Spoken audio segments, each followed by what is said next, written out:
So,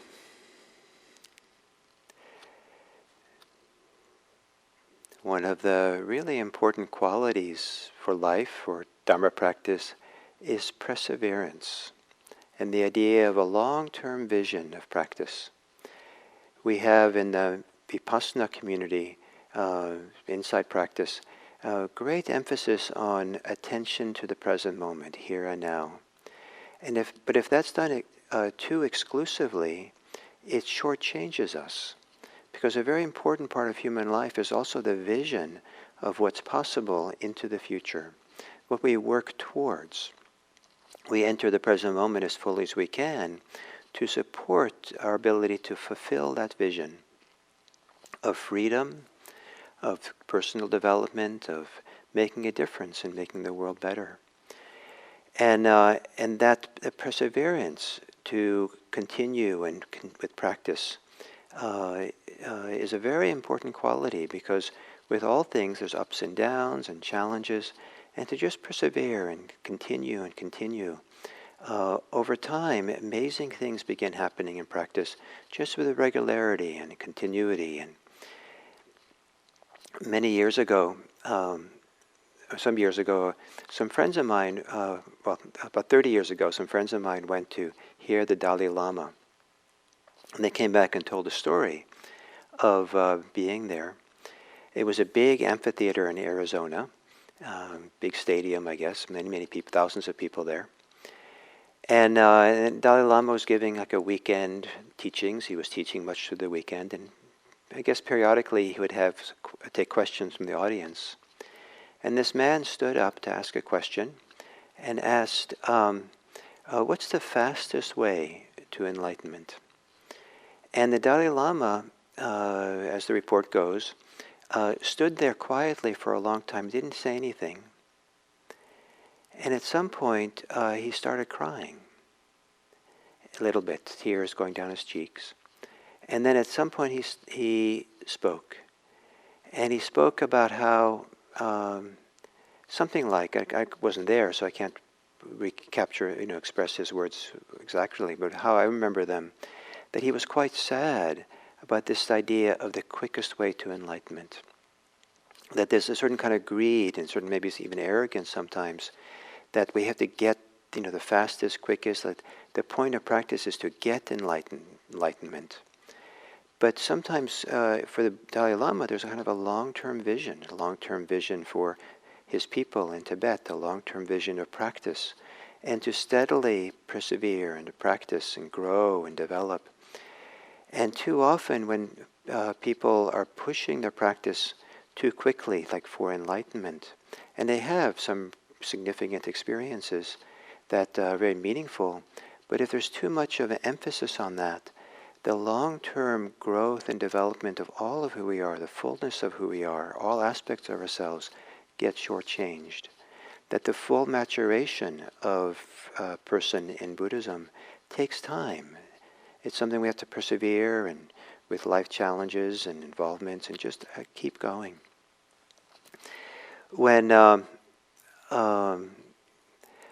there's stories told of olive farmers in the Mediterranean who, when they get old, maybe in their 70s and 80s, that they'll plant olive trees, still be planting olive trees, even though the olive trees, it'll take 20 years for them to start bearing fruit. And the chances are those trees will not bear fruit in their lifetime. They're not planting the trees for themselves.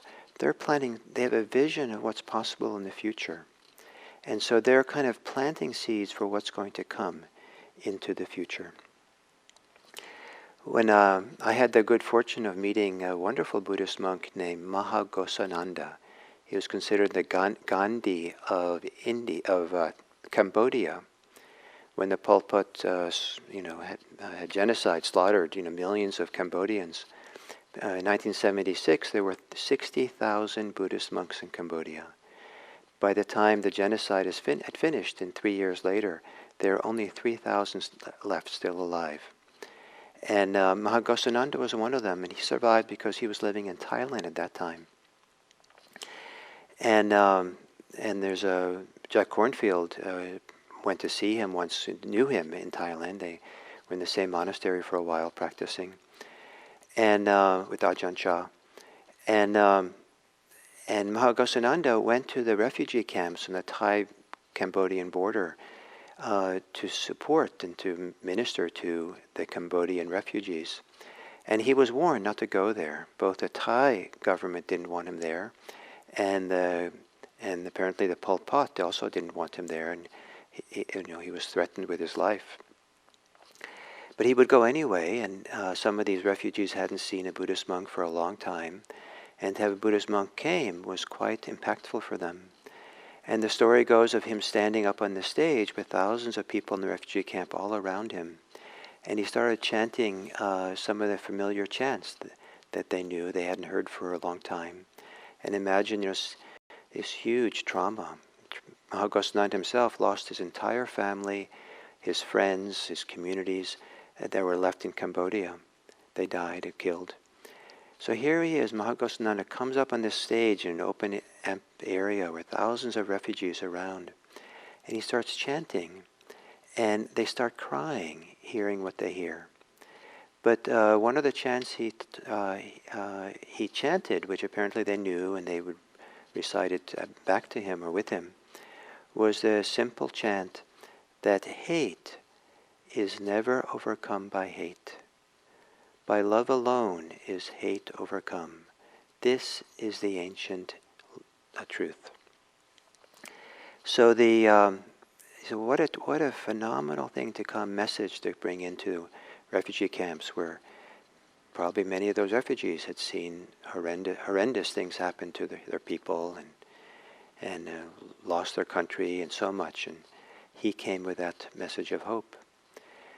When I met him, he had already gone back to Cambodia at the end of the Pol Pot times. He'd been there for, I think, maybe about 10 years, helping with the reconstruction of the country and bringing peace to the country. And I met him for breakfast one day, and had the good fortune of sitting together. And so I asked him a question. Maybe it was a little bit rude, but I really sincerely wanted to find out what he would say as an answer. And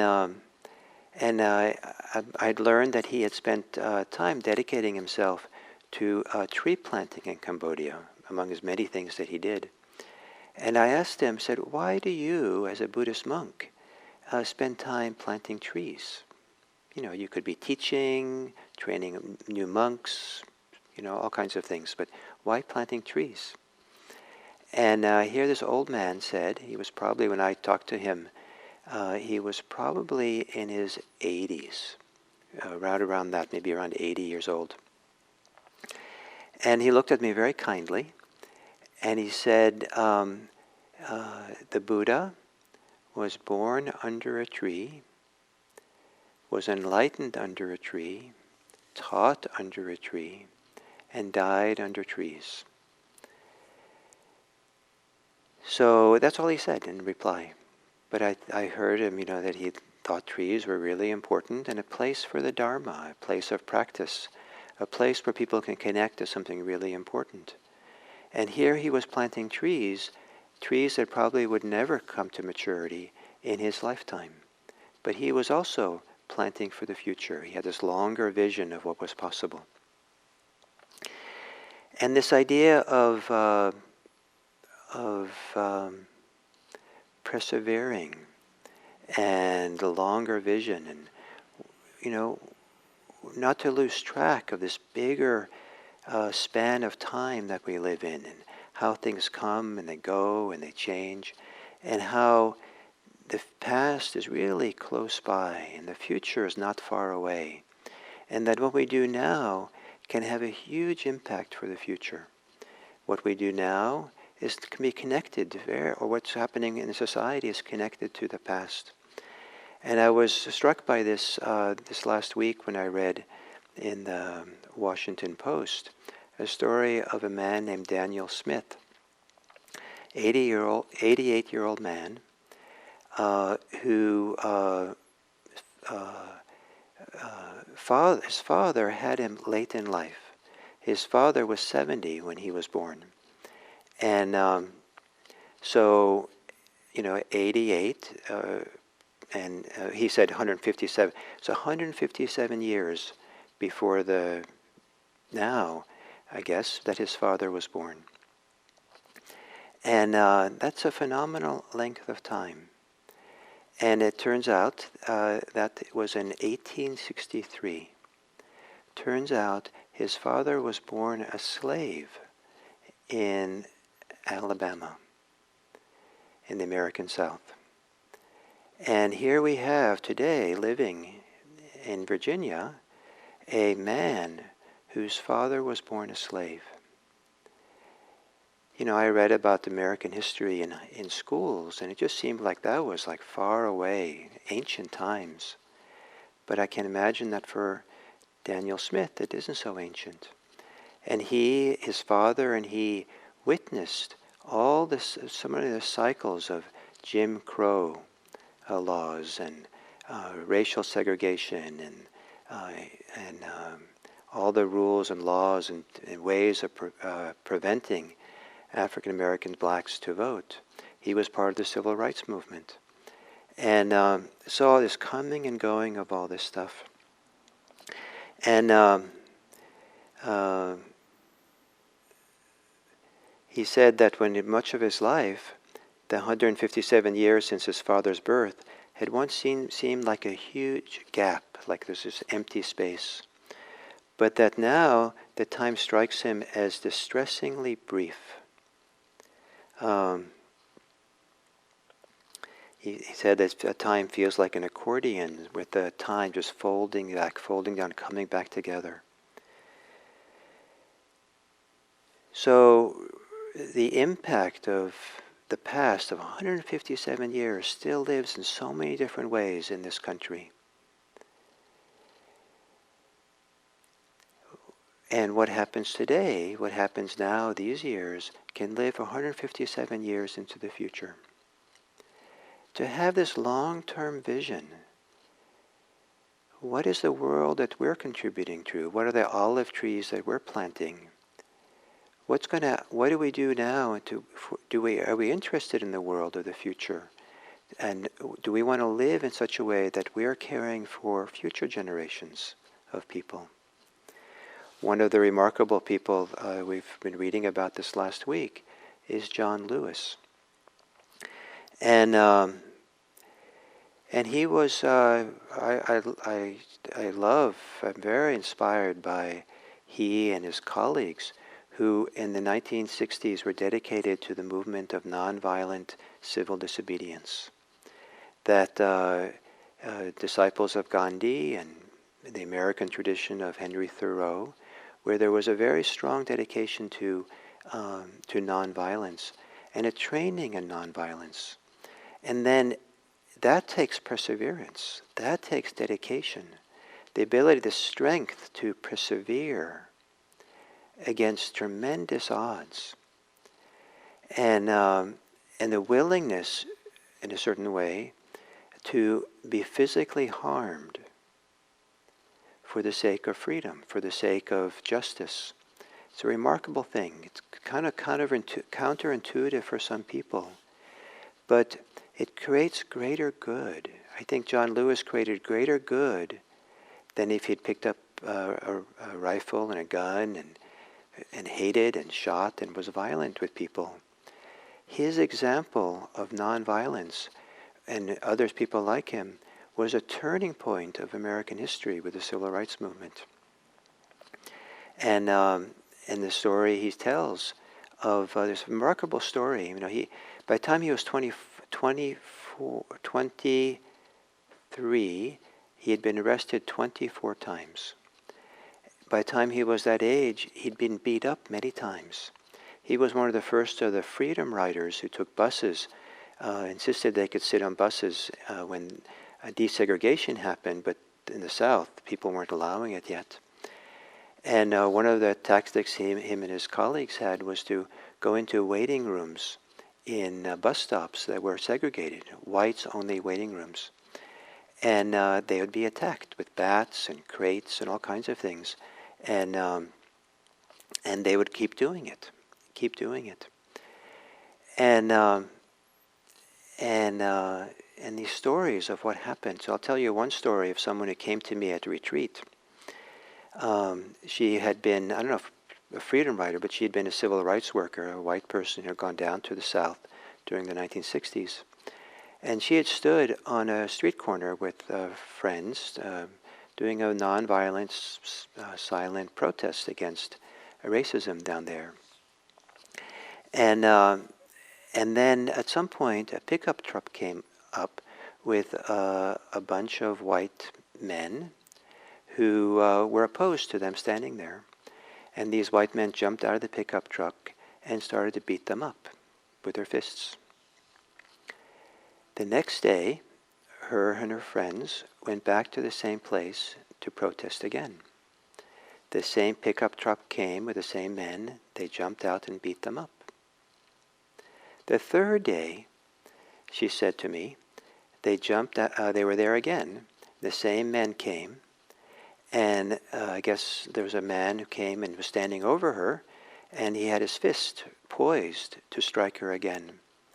And he looked down into her eyes, they looked at each other, and he stopped, and he said, "What in the world are you doing?"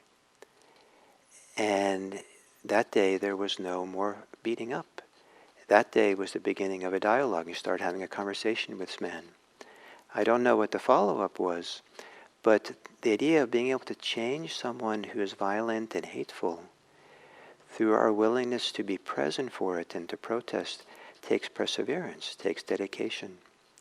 I think Buddhist practice, with its tremendous dedication on non-harming, is also very aligned with the idea of civil disobedience, to stay present, to not succumb to hate. That's where the perseverance is most powerful, to not succumb to hate, and to stay there, not succumb to violence.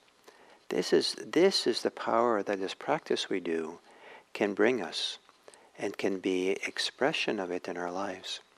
So John Lewis, there's this wonderful story.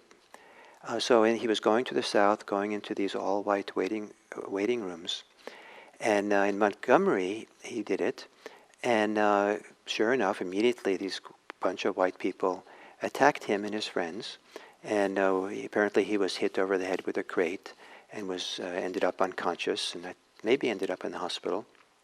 He had a lifelong scar in his head from this particular event.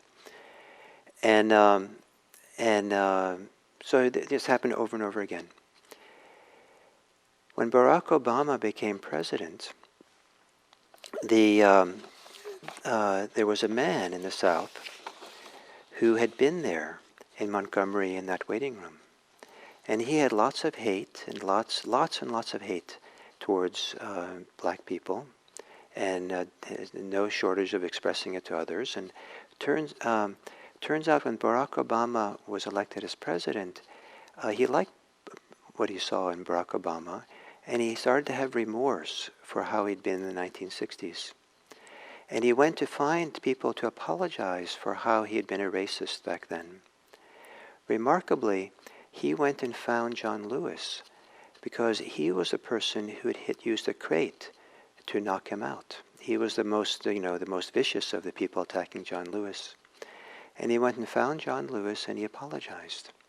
And John Lewis accepted it and forgave him.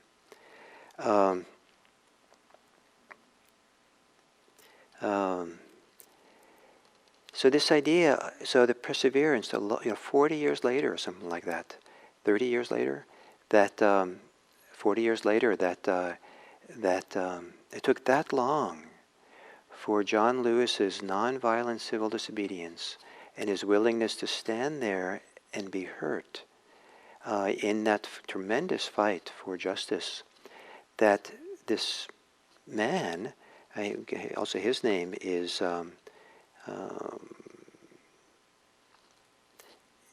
Elwyn Wilson. Elwyn Wilson had his heart changed. So are we living for the present only, or are we living also for the future? This is very important when it comes to things like hate. hate, which I think maybe should be better expressed as hostility. That hostility causes tremendous harm down through the generations. Hostility is a way of harming oneself. The person who's hostile hurts themselves. And I think of hostility as really coming from the kind of the surface of the heart. It comes from a lack of confidence in the depths and strengths of the heart. It comes from a reaction of pain, of anger, of frustration, and a certain kind of misconfidence, the confidence that violence or hostility is effective. And it's only effective at the best for a temporary relief, if it's successful to get something to go away. But hostility always harms the hostile. And so this is what becomes clear when we sit and meditate.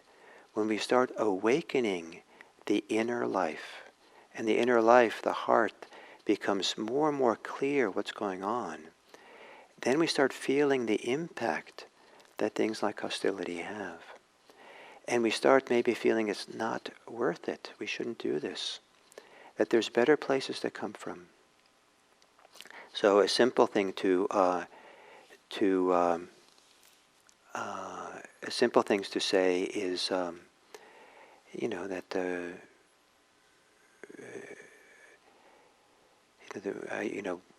we might have anger towards people of a different political persuasion, and some of them upset us quite a bit. And recently someone asked me, how can I have compassion for these people who I'm so opposed with? And my reply was, first, overcome your hostility. First, have no hate. Then we'll talk about compassion. That to leapfrog over the inner work to resolve, to free ourselves from hostility and hate, to leapfrog over that into compassion because it's a great ideal, I don't believe it really is very effective. And so to look at to really work through what's going on with us, how hostility is always a surface phenomena. We're not really deeply connected and rooted in ourselves when we're acting from hostility. And so to really discover that and explore it and be with it. And to remember that like the first ethical principle in Buddhism is non-harming. No question about it. That's the first principle. And if there's anything that we are, we have this teaching in Buddhism of not self, but if there's something that we are, the self that this is as a minimum, the self that we should be, is if we have hostility, we are the one who refrains. We are the person that refrains from causing harm. And to have confidence in that person, to have that's where strength resides, that's where personal power resides, that's where all kinds of good things inside of us, isn't that restraint? When there's no longer need for restraint, because there's no more hostility, then maybe we drop the idea that that's who we are. Then we don't need to be that anymore. But this is so important, this idea of not causing harm. So restraint,